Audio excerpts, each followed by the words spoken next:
And we move now to the adoption of the revised terms of reference for the 2013-2016 council term. And that's on page 3 of your agenda.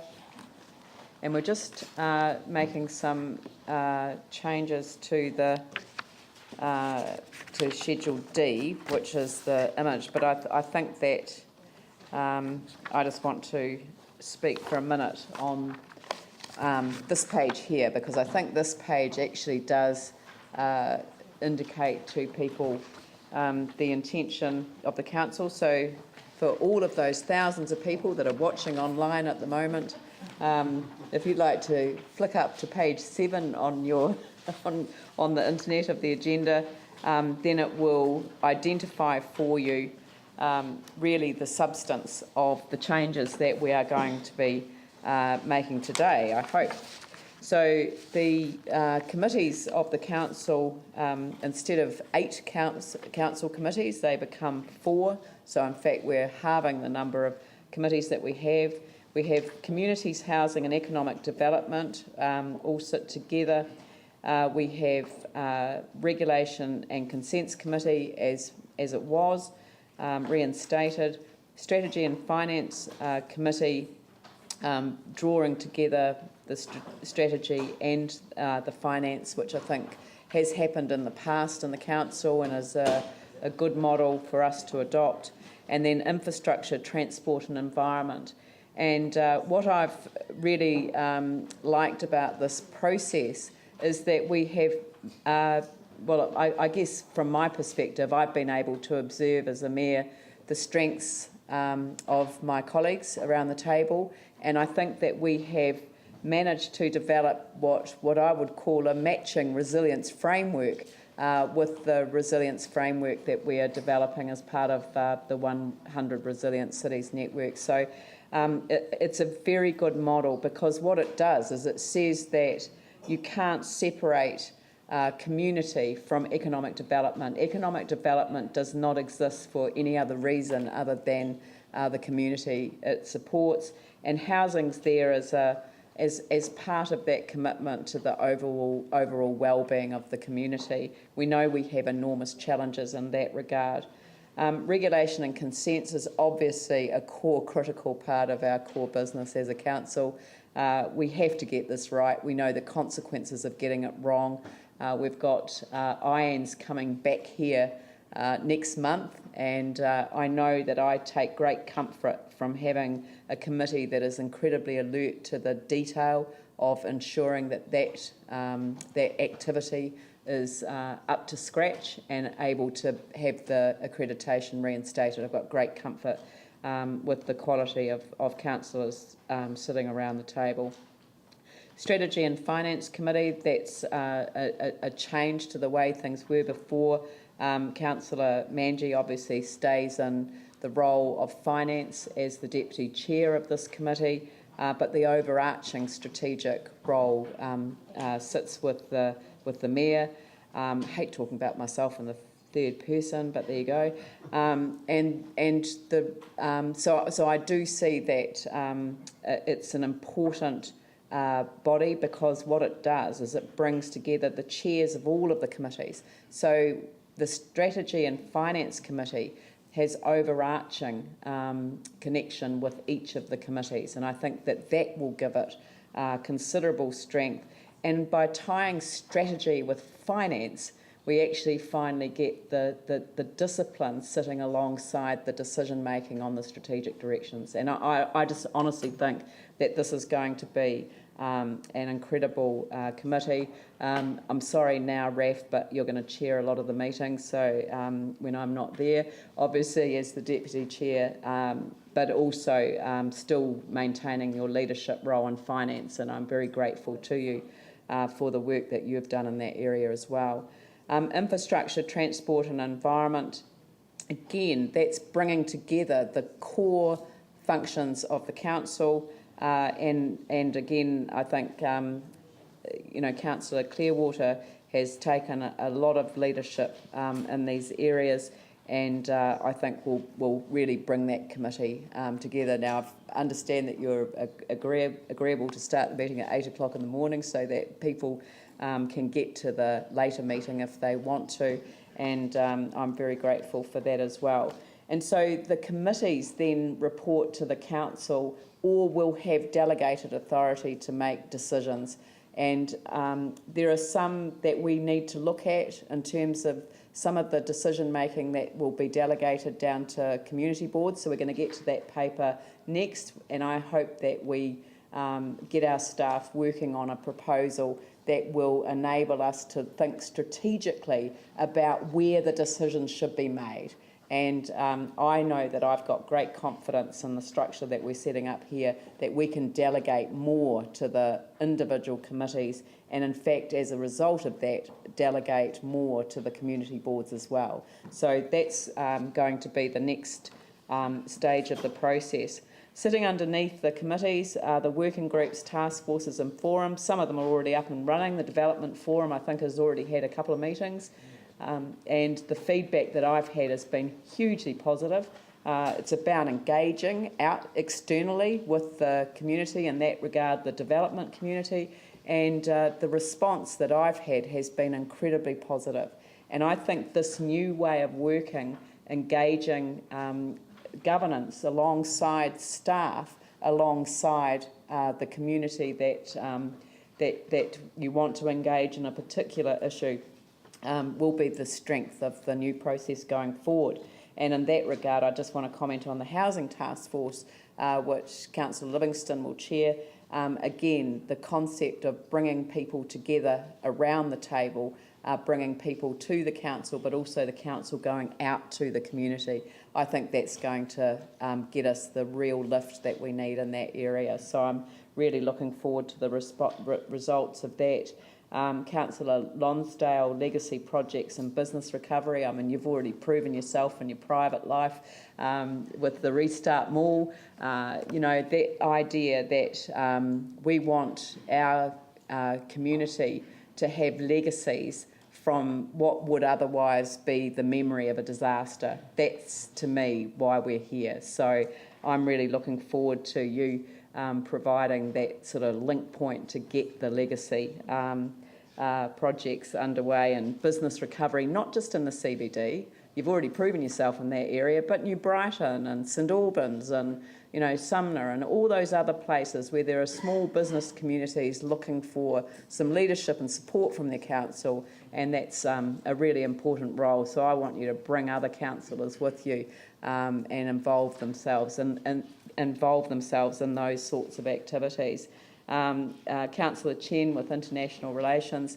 You know, there are so many projects within the international relations field that have huge benefits to our city. I was at a function last night on Antarctica, but then I went to a Chinese banquet rather late for Chinese National Day, and the point was made, you know, and $5,500 was fundraised for the people in Yunnan province who experienced a tragic earthquake in recent times. And, you know, I was reminded of how much support we got from our sister cities at the time of the earthquake. But then when you think about our sister cities, Wuhan, incredible opportunities with a connection to China around education and around science and technology. Their universities linked with ours. You know, there are amazing opportunities. Gansu province with its historic links through Rewe Alley.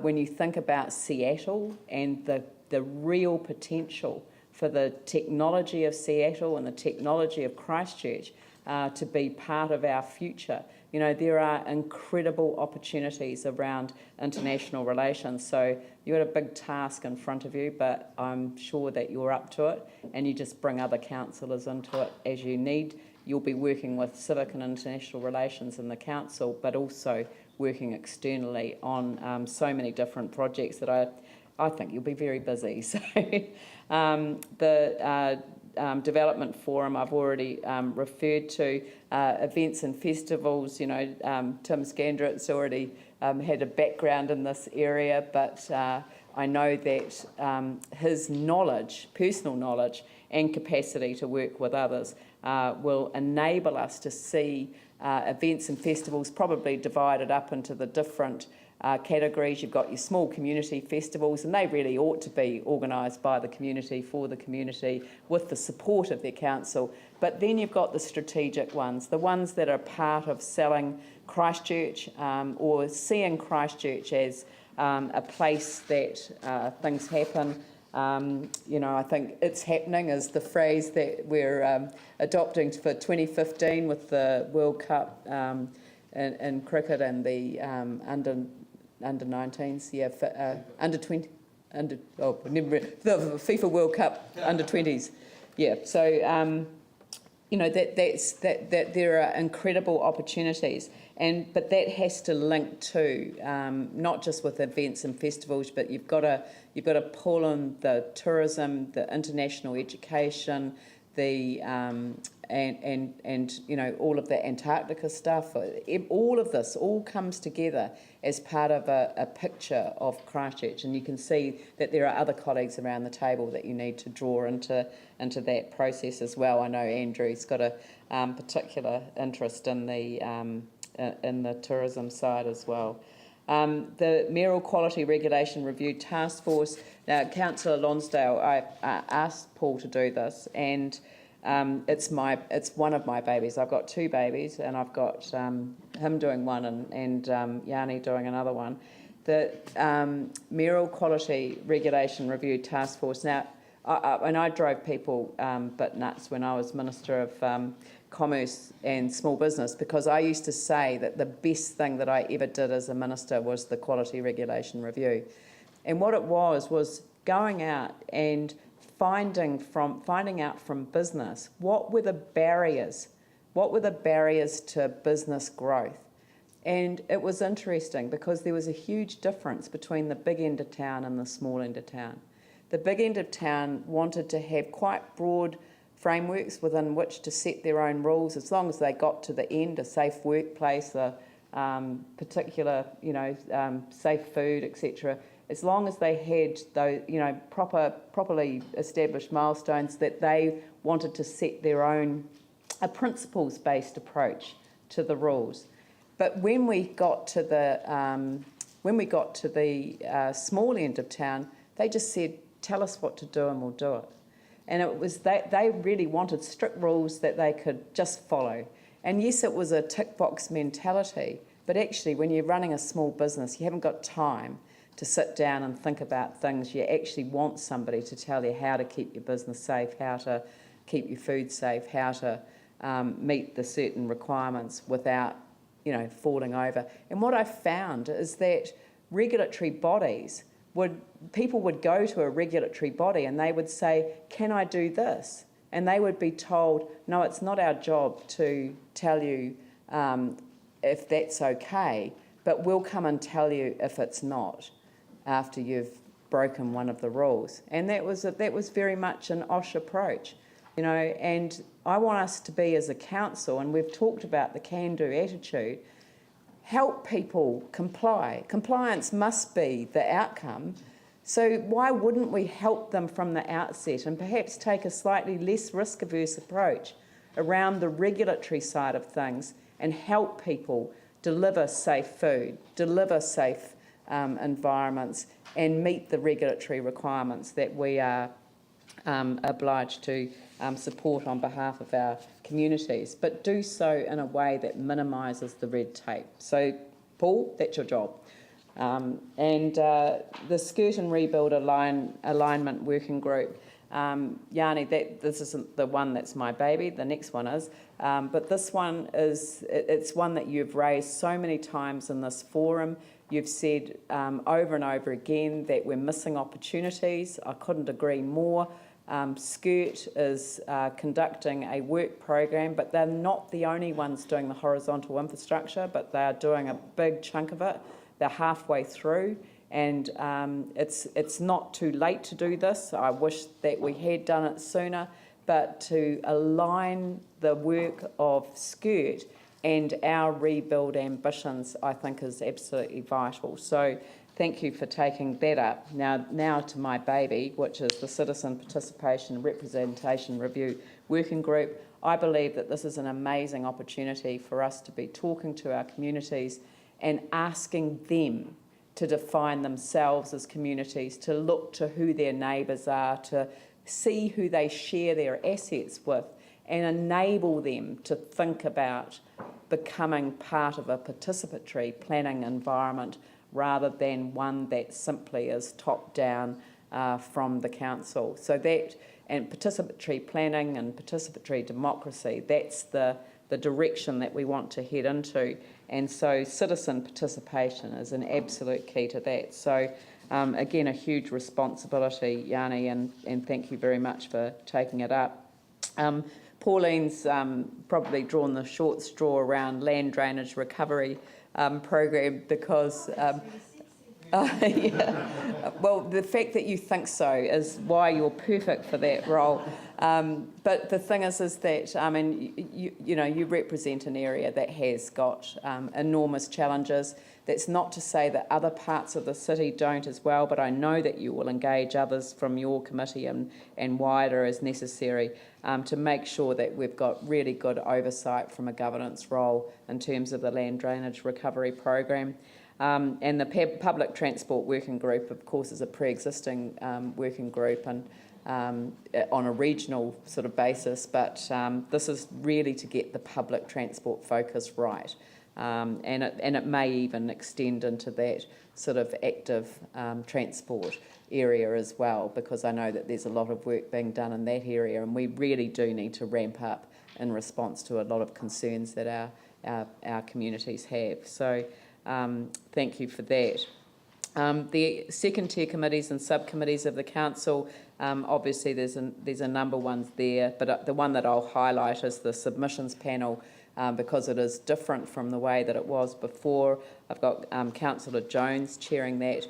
But what the submissions panel will do now, which is different from what it was doing before, is that it won't just make submissions on formal documents. So when the government introduces a bill and call for submissions, it won't be just focused on that sort of formal process, but also we will be inviting the submissions panel to make informal submissions or even proactive submissions on issues. And I think that's going to be a really good vehicle for the council to have a voice on behalf of the people of Christchurch on issues that we cannot direct, but which we hope we can influence. So I'm really looking forward to the work of that group as well. This confirms the other committees that were pre-existing. The Audit and Risk Management Committee, externally chaired, excellent process for the council. I don't think they've had an external chair before. And I'll just mention the Insurance Subcommittee because that's a very good example of a committee that will have a set life, and that's the idea around all of these, set up and discharged upon completion of terms of reference, which means that we can pick up other issues and take leadership on other issues as we go through. So, look, thank you all very much for the extraordinary amount of effort that has gone into making this happen.